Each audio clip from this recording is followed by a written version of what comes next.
नमस्कार, माझ्या सगळ्या गोड मैत्रिणींचं स्वागत आहे आपल्या मनीषा वाळुंज या चॅनलमध्ये।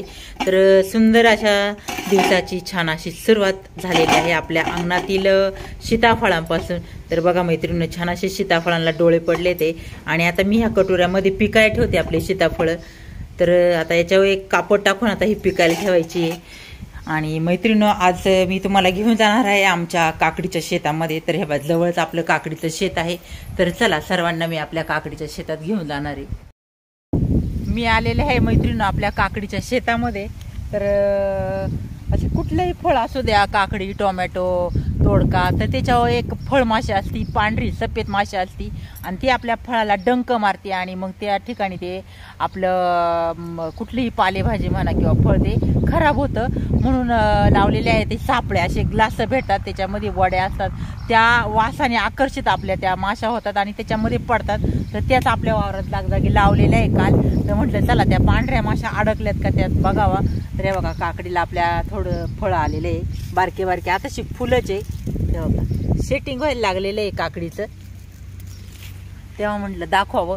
तर ह्या वावरामध्ये मैत्रिणी आधी टोमॅटो होते आपले, आता टोमॅटो संपलेत आणि टोमॅटो संपल्यानंतर आता हे जुनच आपलं हे केलेलं आहे मांडव आणि मल्चिंगही जुनच आहे। त्याच्यावर म्हटलं चला दुसरा एखादा परत माल निघन म्हणून काकडी लावलेली आहे। पण मैत्रिणी कसं आहे, जागजागी उतरली काकडी, जागजागी काय काकडीच्या बिया उतरल्याच नाही आहे। जुनं मल्चिंग असल्या कारणाने कसं आहे, हे जे काय मल्चिंग असतं त्याच्यामध्ये काही पण आधीच गोगलगाया असतात ते किंवा अशा आळ्यांचे कोश वगैरे आणि ते खाऊन घेतात। डब्बल बिया लावल्या पण काय उतरल्या नाही।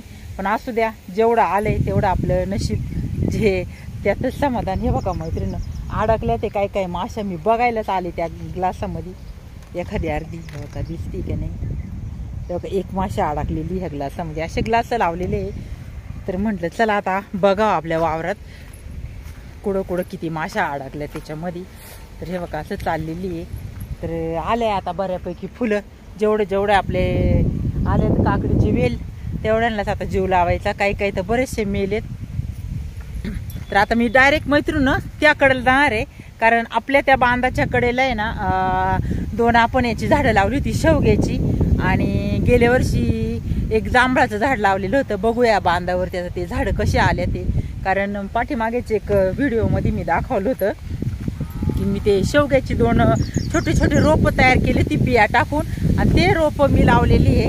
तर चला आता असंच ह्या वावरातून अगदी त्या कडेला जायचंय। इतकं सारं वारं सुटलंय मैत्रिणी, बा सगळं आपलं बघा ते किंदी गवत कसं वाऱ्याने डोलतंय आणि आवाजही जोर जोरात येत असणार आहे वाऱ्याचा। बरंच लांब आहे, अजून अर्ध्या ह्याच्यापर्यंत जावं लागणार आहे बांधावर। आता हे मैत्रिणी मी पुढच्या कॅमेऱ्याने दाखवते तुम्हाला आपली काकडी। आता फुलंही लागले ते बरे आणि छोटे छोटे त्या फुलांना कळ्याही बांधायला लागल्यात काकडीच्या। 8-1 दिवसामध्ये आपली काकडी येणार आहे तोडायला। तर हे बघा असे मैत्रिणी साईडला वेल जे आहे ते ना, तर हे वेल असे वरती करून ह्याला अशा अडकून द्याव्या लागतात ते, मग ते वरती ह्या दोरीनं वरती जाते सुतुळीनं आपल्या तंगूसनी। हे बघा इथे एक ग्लास आहे, बघू याच्यामध्ये अटकली का माशी। ते बघा अटकलेली मैत्रिणी, त्याच्यामध्ये पाणी साचले थोडं, याच्यामध्ये हे 2 माशा अडकल्या ते। असं बरंच जागजागी लावले, किती सारं काम करायला लागतंय मैत्रिणीनो। 15 दिवस झाला असणार आहे आपली खुरपणी झालेली, पण बघा किती मोठं मोठं गवत आलेलं आहे। त्यानंतर तणनाशक मारलं, एक छोटं गवत उगलं होतं, कारण परत आपल्याला माल तोडायला गचपान होईल, त्याच्यामुळे आता तणनाशक मध्ये वळ्यांमधून मारून घेतले। तर बघा असे वेल आहे ना, हे असे पांगलेत, हे परत असं आता असं सावरून द्यावं लागणार आहे मैत्रीण।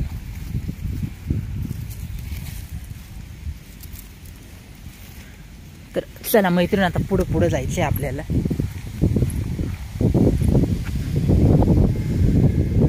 बघा संध्याकाळची वेळ झालेली आहे आमच्या इकडं, आता 5 वाजले, पण जरा आभाळ भरून आले म्हणून वातावरण असं दिसतंय, नाही तर 7:30 वाजले तरी उजेडच राहतोय।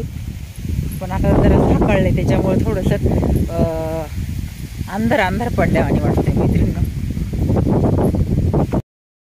तर पोहोचलेली मी एकदम आपल्या पार कडेला बांधाच्या, आणि चला आता शेवग्याची हुंडी लावलेली मी दाखवते मैत्रिणींनो। तर पाऊसही थोडा आधी मध्ये बुरबुर होती ना, तर छान आलेलं आहे हे बघा शेवग्याचं। उंचही झाले बऱ्यापैकी. लावलं तेव्हा छोटंसं होतं पण आता बघा बरंच उंच झाले. हवेनी इकडून तिकडं हालतंय मैत्रिणी. याला एखादी काठी रोवून बांधून घ्यायला लागेल म्हणजे मोडायचं नाही आपलं झाड. आणि त्याकडेलाच बघा ना एक मिरची, किती मिरच्या पण आल्यात याला. हेच मिरच्या तोडून घेते मैत्रिणी मी. आणि अजून एक आपली त्या कडेला आहे पर गवताच्या साईडला एक कुंडी आहे शेवग्याची. तिकडं आता जरा जास्त गवत आहे, तिकडं नाही मी जात. आणि तुम्हाला अजून एक कुंडी दाखवते बघा, आपले जांभूळची कुंडी. तर मोठं झाडच व्हायला लागले. 1 वर्ष झाले मैत्रिणी याला लावलेलं आहे बघा. तर हे झाड मैत्रिणी मला आपलं बचत गटाच्या बायकांचं आहे ना एक संमेलन भरलं होतं. त्याच्यामध्ये ना प्रत्येक वेगवेगळ्या जिल्ह्यांमधून बायका आल्या होत्या. आपल्या याला काय नाव ते शिर्डीला मैत्रिणी, मला लवकर नाव आहे आठवना. शिर्डी विमानतळाजवळ मोठं असं सभा भरली होती. आणि तिथं सगळ्या म्हणजे जे काय आपले शासनाचे लाभ असतात, ज्या ज्या लाभार्थ्यांना हे लाभ मिळालेत, बचत गटाच्या बायका, त्यांना सगळ्यांना बोलवण्यात आलं होतं. आणि प्रत्येकी जो जेंट्स असो लेडीज असो सगळ्यांना असं हे एक हुंडी वाटली होती आपली जांभळाची. आणि तीच हुंडी आहे मैत्रिणी माझ्या घरी बघा. तिकडं आपल्या घराच्या जवळ दिसत असणारी पाठीमाग बघा दिसते. तर 2 मोठे मोठे जांभळाचे झाड आहेत. आणि तरी पण मी ही हुंडी लावली. म्हटलं चला बांधावरती असू द्यावा. आता छान आलंय, त्याला फळं आले, बघू आपण कशी लागतात ती. तर चला आलेलीच आहे मैत्रिणी इथं. तर मी आता ह्याच्या थोड्याशा मिरच्या तोडून घेते. तर चला, ज्या मोठ्या मोठ्या साईजच्या होत्या एवढ्याशा मिरच्या मी तोडून घेतल्या. कमीत कमी आपल्या एका भाजीच्या तरी झाल्या ते मैत्रिणी. तर शेतामध्ये काही ना काही लावलं ना तर ते आपल्या कामालाच येतं. म्हणतात ना एक जुनी म्हण आहे, शेतचा कसा आणि पसा पसा. तर सगळा काही शेतामध्ये जो कसा असेल तो असा पसा पसा जमा केला ना मैत्रिणी तर जास्त सांगाळ्या काही टाइम लागत नाहीये. आता थोडी थोडी पावसाची बुरबुर यायला लागली. चला आता मी पटापट जाते आता आपल्या घरी. तर मंडळीनं वावरातून घरी येऊ दिलं नाही. तर या बघा जोरात पावसाची पाळी आलेली आहे. पटपट घरात आले, भिजले थोडीशी. आणि आता चांगलीच पाळी आली कारण आभाळ भरून आलंच होतं ना. तर पाऊस येण्याची शक्यता होतीच. हे बघा चाललंय पाऊस. आता एक पाळी भरून आली कारण आता पावसाची गरज होतीच. तर चला, आपलं आंब्याचं खोड आहे मैत्रिणी बघा. आणि त्या खोडात एक वेल दिसतंय. तर तो वेल बघा असा वरती वरती गेलेला आहे आपल्या खोडातून. तर हा आहे कारलीचा वेल मैत्रिणी बघा. आपल्या आंब्यावर जाऊन सगळीकडं हा कारलीचा वेल गेलेला आहे. सगळा फिरलाय पूर्ण आंब्यावर बघा. याला 2-3 कारली पण आली होती. आणि अजूनही आता याच्यामध्ये असतील बघावं लागणार आहे किती. सगळ्या आंब्यावर वरपर्यंत उंच गेलेला आहे. म्हणतात ना एवढंसा वेल तर त्याची किती सारा आहे बघा. सगळ्या पूर्ण आंब्यावरती पांगलेला आहे. हे बघा मैत्रिणी इथं जवळून दाखवते बघा. हा वेल असा वरती वरती गेलाय. बारक्या बारक्या त्याला कळ्या पण आल्या दाखवते याच्या कारलीच्या. हे बघा सगळी का पांगलेला आहे वरपर्यंत. पूर्ण वर शेंड्याला भिडलेला आहे. हे बघा कारलीची कळी इथे एक आहे. अजून इकडे एक आलेली आली होती पावसाची पहाडी. आत्ताच पावसाची पहाडी उघडली. तर हे बघा गायांसाठी आता इथं मका आणून ठेवलेली आहे. तर आता ही मका आहे उद्या सकाळच्यासाठी. आणि आता गायांना कापायचा आहे घास.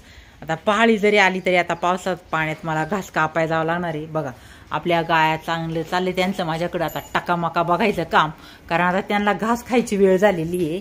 आता त्यांची कुटी बिटी खाऊन झाली, पाणी पाजून झालेलं आहे. आता घास आणला का तेवढा टाकायचा. आणि हे गिन्नी गवत आहे सकाळच्यासाठी. तर हा आहे मैत्रीण आपल्या गायांसाठीचा घास. खाली आपलं मका आहे, इकडं गिन्नी गवत आहे गायांचं.